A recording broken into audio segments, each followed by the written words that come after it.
बहुत बहुत स्वागत है आप सभी का। पढ़ेकर आज की क्लास में हम BA first year first semester के लिए एजुकेशन के आज हम सिलेबस पर चर्चा करेंगे। आशा करता हूँ सभी विद्यार्थियों ने अपना एडमिशन ले लिए होंगे। यदि आपका सब्जेक्ट जो है एजुकेशन है, आपने ले रखा है, तो आपको एजुकेशन यानी शिक्षा शास्त्र में आपको कौन कौन से चैप्टर को पढ़ना है, कितना आपको सिलेबस पढ़ना और साथ में कौन कौन से आपके इंपॉर्टेंट क्वेश्चन हैं जो कि आपके एग्जाम में हर साल रिपीट होते हैं, तो सब कुछ आज की क्लास के माध्यम से हम मेंशन कर रहे हैं। यदि आप चैनल पर फर्स्ट टाइम मीट किए हैं तो आप चैनल को जरूर सब्सक्राइब कर लीजिएगा, क्योंकि मैं चैनल पे बीए की एकदम फ्री में सारी तैयारी कराता हूँ हर सब्जेक्ट की, जिसकी मदद से अपने एग्जाम में आप अच्छे नंबर प्राप्त कर सकते हैं। पेपर आपका है एजुकेशन शिक्षा शास्त्र का, इसमें आपको पढ़ना है।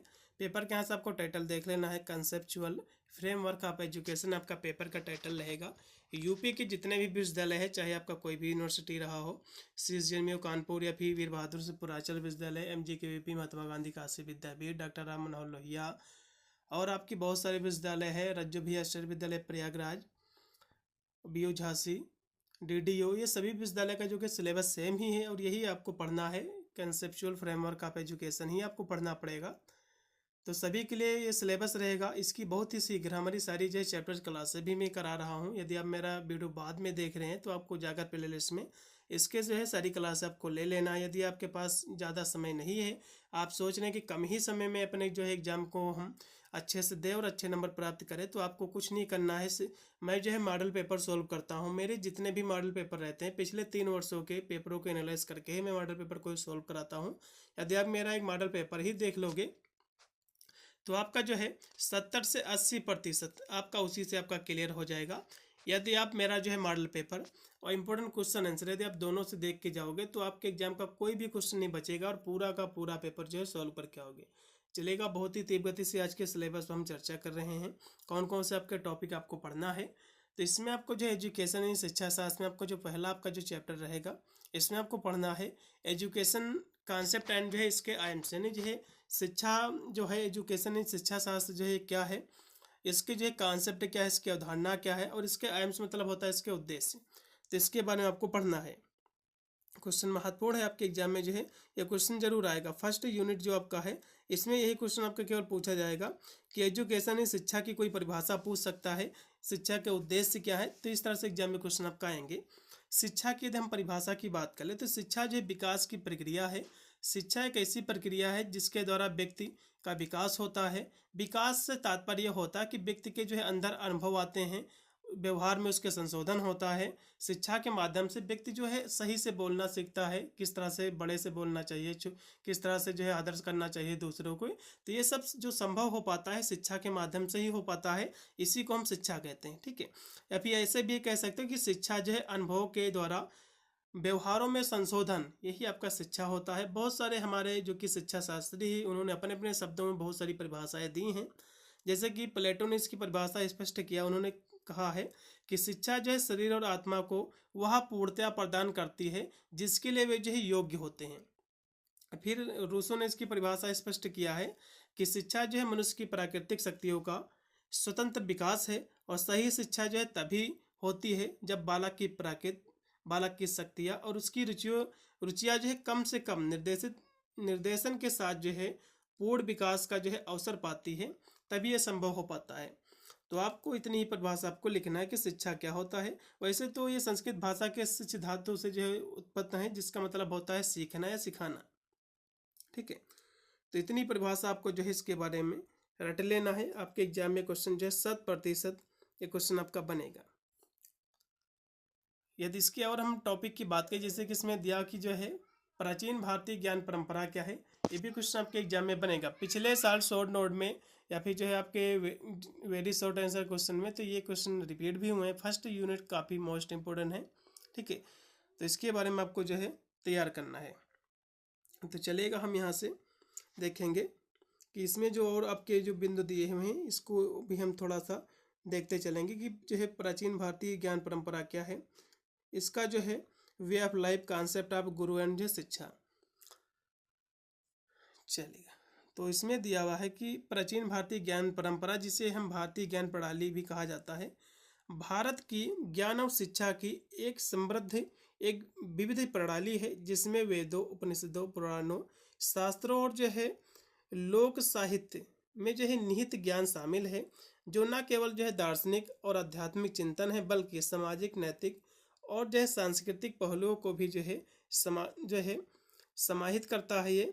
और जहाँ परंपरा वेदों से शुरू होकर के उपनिषदों, पुराणों और विभिन्न शास्त्रों के माध्यम से विकसित हुई है और संतों के माध्यम से जन साधारण तक जो है पहुंची है, ये आपकी जो है प्राचीन भारतीय ज्ञान परंपरा आपकी जो है कहलाती है। तो इस तरह से आपको जो है इतनी परिभाषा आपको लिख देना है। शॉर्ट नोट में आपके एग्जाम में क्वेश्चन आपका बनेगा। वैसे तो मैं जब भी इसकी जब चैप्टर्स क्लासें कराऊंगा तो सब कुछ मैं आपको विधिवत आपको समझाता चलूँगा, ठीक है। फिर इसमें दिया कि जो है गुरु और शिक्षा, तो इसमें क्वेश्चन जो पूछता है अधिकतर, मैं आपको बता दूं कि गुरु की अवधारणा क्या है, ठीक है, गुरु और शिष्य के बीच में संबंध क्या है। तो इस तरह से एग्जाम में क्वेश्चन बन सकता है। तो गुरु और शिष्य की अवधारणा की यदि हम बात करें बहुत ही संक्षिप्त शब्दों में, तो जो प्राचीन समय था, ठीक है, पहले की जो व्यवस्था थी, पहले जो शिक्षा ग्रहण की जाती थी, तो उस समय जो है गुरु कहा जाता था, अब टीचर कहा जाता है। तो ये जो है गुरुग्रह या गुरुकुल में जो है गुरु के नाम से जो है प्रचलित थे। तो पहले, अब तो जो है स्कूल हैं, पहले जो है गुरुकुल होते थे, तो वहाँ जो है जो टीचर होते थे उनको गुरु कहा जाता था। तो इस समय जो है गुरु को समाज में महत्वपूर्ण स्थान प्राप्त है। वर्ण व्यवस्था के अनुरूप मानव जीवन का जो है मार्गदर्शन करने वाले ही जो है गुरु होते हैं। इतना आपको जो है लिखना है। फिर इसमें दिया कि विद्या किसे कहते हैं, जो है ज्ञान, टीचिंग, ट्रेनिंग और जो है एजुकेशन, फैक्टर ऑफ एजुकेशन, इसके कारक क्या है एजुकेशन के। तो इस तरह से एग्जाम में क्वेश्चन इसमें से आपके आ सकते हैं। तो सबसे पहले विद्या क्या है, विद्या की परिभाषा आपको यहाँ से हम स्पष्ट किए दे रहे हैं। विद्या जो है प्राचीन काल में शिक्षा शब्द के स्थान पर विद्या अथवा ज्ञान शब्द का जो है प्रचलन था, ठीक है। जैसे कि आप जो है शिक्षा, जैसे कि आप कहते हैं कि आपने कहाँ तक कि एजुकेशन किया है, शिक्षा किया है, तो पहले क्या था, पहले विद्या शब्द प्रयोग किया जाता है इसी के स्थान पर, ठीक है, प्राचीन समय में। और समस्त जो है प्राचीन ग्रंथ हमें जो है यही बताते हैं कि जो है विद्या शब्द की उत्पत्ति संस्कृत के विद धातु से हुई है, जिसका अर्थ होता है विद्वान होना या फिर जो है ज्ञान प्राप्त करना। तो यह ज्ञान जो है अनुभव पर आधारित था ये। तो इस तरह से आपको लिखना है।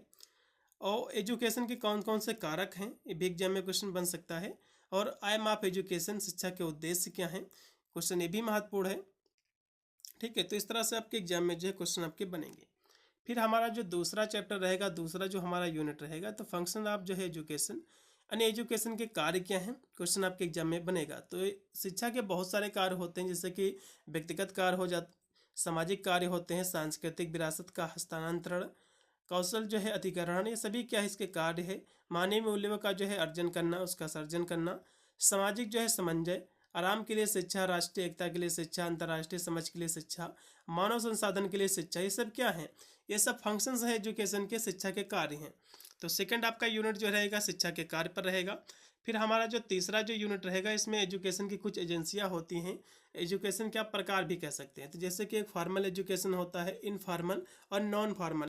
तो यहाँ से आपका जो दिया कि जो है औपचारिक और अनौपचारिक शिक्षा क्या होती है, तो इसकी हम बात करें तो आपकी जो औपचारिक जो आपकी शिक्षा होती है, जो आपकी फॉर्मल जो एजुकेशन होती है, औपचारिक शिक्षा एक जो है संरचित एक व्यवस्था प्रणाली, इसको आप कह सकते हैं, जो कि स्कूल, कॉलेज और विश्वविद्यालय जैसे संस्थानों में जो है दी जाती है। तो औपचारिक जो शिक्षा होती है, इसके लिए प्रॉपर स्कूल होते हैं, कॉलेज होते हैं, यूनिवर्सिटी होते हैं, इस सभी का पाठ्यक्रम होता है, टीचर आते हैं, आपको पढ़ाते हैं, विद्यार्थी उसमें पढ़ने जाते हैं, तो ये सारी व्यवस्था होती है। लेकिन आपकी जो अनौपचारिक जो शिक्षा होती है, इसमें ऐसी व्यवस्था नहीं होती है। इसमें क्या होता है, ये जो है अनौपचारिक जो शिक्षा है ये जो है शिक्षा जीवन भर चलने वाली प्रक्रिया है, जो औपचारिक संसाधनों से बाहर होती है, जैसे कि परिवार, समुदाय, कार्यस्थल से प्राप्त ज्ञान और कौशल। तो ये क्या है, ये जो शिक्षा होती है ये परिवार से सीखी जाती है, ठीक है, और कार्यस्थल से सीखी जाती है, ज्ञान जो प्राप्त किया जाता है पास पड़ोस के माध्यम से, बिना कोई स्कूल गए जो ज्ञान अर्जित किया जाता है, इसको हम कहते हैं अनौपचारिक शिक्षा कहते हैं, ठीक है। जैसे कि आप ये भी कह सकते हैं, जैसे कि कार्यस्थल हो गया, कोई समुदाय हो गया, परिवार, या फिर जो है इसके माध्यम से जब आप ज्ञान अर्जित करते हैं तो इसको अनौपचारिक हम शिक्षा कहते हैं। इतनी परिभाषा आपको जो है लिखना है बस। और ये जो अनौपचारिक शिक्षा होती है, ये जो है घर पर माता पिता से सीखने, दोस्तों के साथ खेलना, किसी कार्यस्थल पर काम करते समय अनुभव प्राप्त करना, टीवी पर देखना, ठीक है, मोबाइल के माध्यम से पढ़ना सीखना, तो ये सब क्या है, अनौपचारिक शिक्षा कहलाएगी। और औपचारिक शिक्षा क्या होती है, इसके लिए प्रॉपर स्कूल होता है, इसमें टीचर होते हैं, पढ़ाते हैं, इसका पाठ्यक्रम होता है, इतना पढ़ना होता है इस आपको क्लास में, इसके लिए टीचर अलग हो, सब सब्जेक्ट के अलग होते हैं। तो ये सब एक कह सकते हो एक पूरा कवर एक व्यवस्था होती है, इतना आपको पढ़ना रहता है। जबकि अनौपचारिक शिक्षा ऐसी नहीं होती है, ये आपके अनुभव से सीखा जाता है, गांव पड़ोस के एक्सपीरियंस से, घर पर सीखा जाता है, दोस्तों के माध्यम से जो सीखा जाता है, तो वो आपकी होती है अनौपचारिक शिक्षा। फिर इसमें दिया हुआ है कि भारतीय जो है संविधान और शिक्षा क्या है। ठीक है, तो शिक्षा के माध्यम से संवैधानिक मूल्यों का समावेशन, शिक्षा के लिए जो है संवैधानिक प्रावधान। तो ये क्वेश्चन एग्जाम में जो है पूछ सकता है कि शिक्षा का प्रावधान संविधान के किस जो है आर्टिकल में दिया गया है। तो इस तरह से भी जो है क्वेश्चन आपके जो है एग्जाम में देखने को मिल सकता है। ठीक है, तो भारतीय संविधान में जो है शिक्षा का जो प्रावधान दिया गया है, अनुच्छेद आपका 21 जो ए है, ठीक है, आर्टिकल आपका जो 21 ए है, मैं आपको बता दूं, आर्टिकल 21 ए, इसके तहत कहा गया है कि जो है 6 वर्ष से लेकर 14 वर्ष के लिए जो है मुक्त और अनिवार्य शिक्षा को मौलिक अधिकार बनाया गया है। और इसके अतिरिक्त संविधान में शिक्षा से संबंधित अन्य प्रावधान भी हैं और राज्य सरकारों को शिक्षा के प्रसार सुधार के लिए प्रयास करने के लिए निर्देशित करते हैं। तो इस तरह से आपको जो है लिखना है। ठीक है, फिर इसका जो अगला चैप्टर है वो है आपका यूनिट 5। इसमें आपको पढ़ना कि पूर्व प्राथमिक शिक्षा क्या है। क्वेश्चन आपके एग्जाम में फंसेगा, पूर्व प्राथमिक शिक्षा किसे कहते हैं, इसका उद्देश्य बताइए। ये क्वेश्चन 100% एग्जाम में आएगा। पिछले आप 2-3 साल के यदि हम पेपरों को उठाओगे तो ये क्वेश्चन की तो मैं गारंटी लेता हूँ। या तो पूछेगा कि प्री प्राइमरी एजुकेशन क्या है, इसकी जो है अवधारणा क्या है, इसका उद्देश्य क्या है, इसका महत्व क्या है, या फिर पूछेगा कि जो है प्राथमिक और जो है माध्यमिक शिक्षा, ठीक है, प्राइमरी और सेकेंडरी एजुकेशन में से कोई ना कोई पूछ सकता है। तो इन सभी के बारे में आपको जो है हम पढ़ाएंगे चैप्टर क्लासों में। तो सबसे पहले पूर्व प्राथमिक शिक्षा होती क्या है, थोड़ा सा इसके बारे में भी हम थोड़ा सा संक्षिप्त में हम यहाँ से जाने ले रहे हैं। तो पूर्व प्राथमिक शिक्षा जिसे हम प्री जो है स्कूल या बालवाड़ी भी आंगनवाड़ी हम कह सकते हैं, शिक्षा भी कहा जाता है। और औपचारिक शिक्षा एक महत्वपूर्ण चरण है जो बच्चे को औपचारिक प्राथमिक शिक्षा के लिए तैयार करता है। यह शिक्षा जो है आमतौर पर 3 से लेकर जो है 6 वर्ष की आयु के बच्चों को जो है दी जाती है। आपने देखा होगा आंगनबाड़ी जो होता है आपके गांव में, तो इसमें जो छोटे बच्चे जाते हैं तो ये सेम वही चीज़ है ये। ठीक है, पूर्व प्राथमिक शिक्षा क्या है, इसमें 3 वर्ष से लेकर 6 वर्ष की बालक को जो है शिक्षा दी जाती है। इसमें खेल आधारित गतिविधियाँ, सामाजिक संपर्क, बुनियादी संज्ञानात्मक कौशल के विकास पर ध्यान इसमें जो है केंद्रित किया जाता है। यही आपकी जो है पूर्व प्राथमिक शिक्षा होती है। ठीक है, और इसमें कुछ महत्वपूर्ण बिंदु दिए हुए हैं, जैसे कि पूर्व प्राथमिक शिक्षा के कुछ यहाँ से मॉडल दिए हैं, जैसे कि डाल्टन का मॉडल, मॉन्टेसरी और किंडरगार्टन। तो ये सब चीज़ें क्या है, तो ये सब चीज़ें जो है पूर्व प्राथमिक शिक्षा के संसाधन हैं, जो कि जितने भी आपके इतिहास, जितने भी एजुकेशन जो आपके थे, ठीक है, तो इन्होंने जो है कुछ संस्थाएं बनाए थे, कुछ स्कूल खोले थे, तो वही इसमें जिक्र किया गया है। जैसे कि हम कुछ महत्वपूर्ण यदि हम बात करें, जैसे कि डाल्टन आपका हो गया और मॉन्टेसरी और किंडरगार्टन, तो ये क्या है, ये तीनों में से कोई ना कोई एग्जाम में क्वेश्चन 100% आएगा। किंडरगार्टन बहुत ही महत्वपूर्ण है, तो इनके बारे में थोड़ा सा हम संक्षिप्त में हम यहाँ से बताते आपको चलेंगे।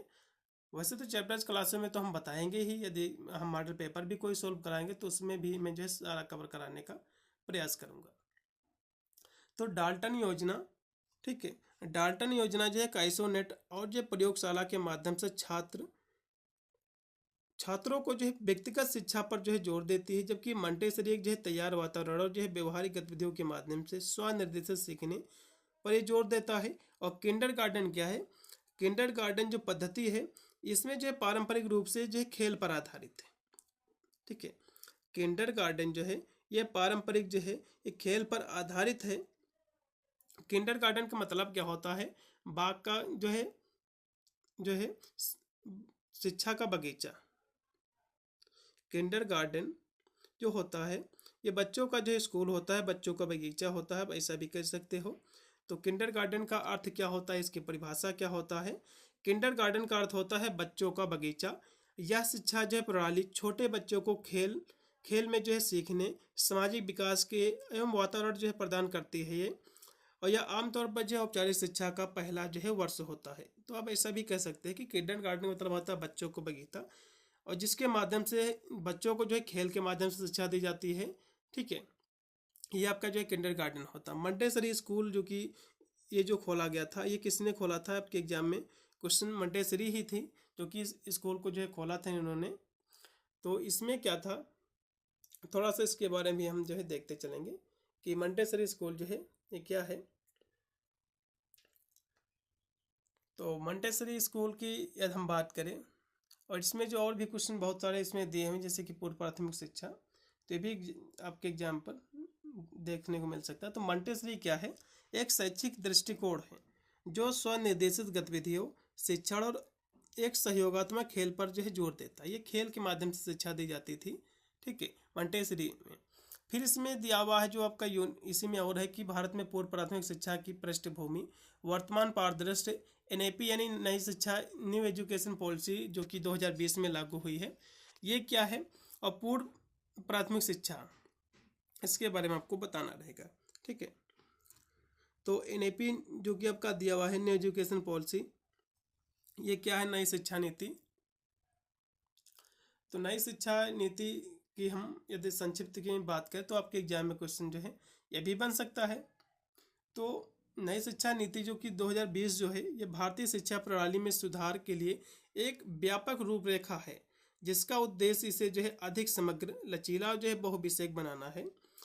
29 जुलाई 2020 को स्वीकृत या जो है 1986 की पिछली राष्ट्रीय शिक्षा नीति की स्थान लेती है। एनईपी 2020 मूलभूत जो है साक्षरता, संख्यात्मक, व्यवसायिक एकीकरण जो है प्रौद्योगिकी संचालित शिक्षा पर जो है ये केंद्रित है, उस पर जोर देती है।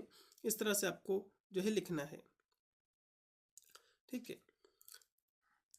अगले हम यदि चैप्टर की बात करें जो कि हमारा 6 चैप्टर है, इसमें आपको पढ़ना है कि प्राथमिक और जो है माध्यमिक शिक्षा क्या है। ये भी क्वेश्चन एग्जाम में जो देखने को आपके मिल सकता है। तो इसमें 2-3 पॉइंट जो कि पहली बात तो प्राथमिक शिक्षा क्या है, माध्यमिक शिक्षा क्या है, एग्जाम में क्वेश्चन बनेगा। तो प्राथमिक और माध्यमिक शिक्षा, तो प्राथमिक शिक्षा जो है बुनियादी कौशल और ज्ञान की नींव रखने पर केंद्रित है, जबकि माध्यमिक शिक्षा जो होती है छात्रों को विशिष्ट विषयों और उच्च शिक्षा या करियर के लिए जो है तैयार करना होता है। ठीक है, अब प्राथमिक शिक्षा जो होती है ये शिक्षा का प्रारंभिक चरण इसको भी माना जाता है, क्योंकि ये जो है 6 वर्ष से लेकर इसमें 11 वर्ष के बच्चों की आयु तक जो इसमें शिक्षा दी जाती है। और यदि हम बात करें सेकेंडरी एजुकेशन की, माध्यमिक शिक्षा की, तो इसमें जो है 11 वर्ष से लेकर के जो है 18 वर्ष की आयु तक जो है इसमें शिक्षा दी जाती है। तो इस तरह से आपको लिखना है। इसके महत्व क्या है, इसकी अवधारणा क्या है। ठीक है, तो इसके महत्व की बात करें तो दोनों स्तर पर जो है शिक्षा का उद्देश्य जो है बच्चों का समग्र विकास करना ही है, और शिक्षकों की भूमिका महत्वपूर्ण इसमें होती है, और माता पिता की भागीदारी भी इसमें आवश्यक होती है। ठीक है, तो इस तरह से आप बना कर भी लिख सकते, कोई भी दिक्कत नहीं। फिर अगला देखो जो कि यूनिट आपका 7 है, इसमें आपको पढ़ना कि हायर एजुकेशन क्या है, जिसको हम उच्च शिक्षा कहते हैं। उच्च शिक्षा आपके एग्जाम में क्वेश्चन बन सकता है कि उच्च शिक्षा क्या है, इसकी अवधारणा क्या है, इसका उद्देश्य क्या है, इसकी क्या आवश्यकता है।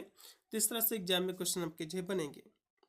तो उच्च शिक्षा जिसे हम हायर एजुकेशन भी कहा जाता है, तो ये जो है माध्यमिक शिक्षा के बाद, तो पहली आपकी होती है प्राथमिक शिक्षा, इसके बाद आपकी माध्यमिक शिक्षा आती है, उसके बाद आपकी आती है उच्च शिक्षा यानी जो है हायर एजुकेशन। तो ये जो है माध्यमिक शिक्षा के बाद शिक्षा को कहते हैं, या जो है आमतौर पर विश्वविद्यालय, कॉलेज और अन्य शिक्षा संस्थानों में जो है प्रदान की जाती है। आप बीए कर रहे हैं तो आप भी जो है हायर एजुकेशन ही कर रहे हैं। ठीक है, इस तरह से आपको जो है लिखना है। तो उच्च शिक्षा के बहुत सारे पहलू जैसे कि स्नातक हो गया और मास्टर की डिग्री हो गई, ये सब इसी के अंतर्गत जो है आती हैं।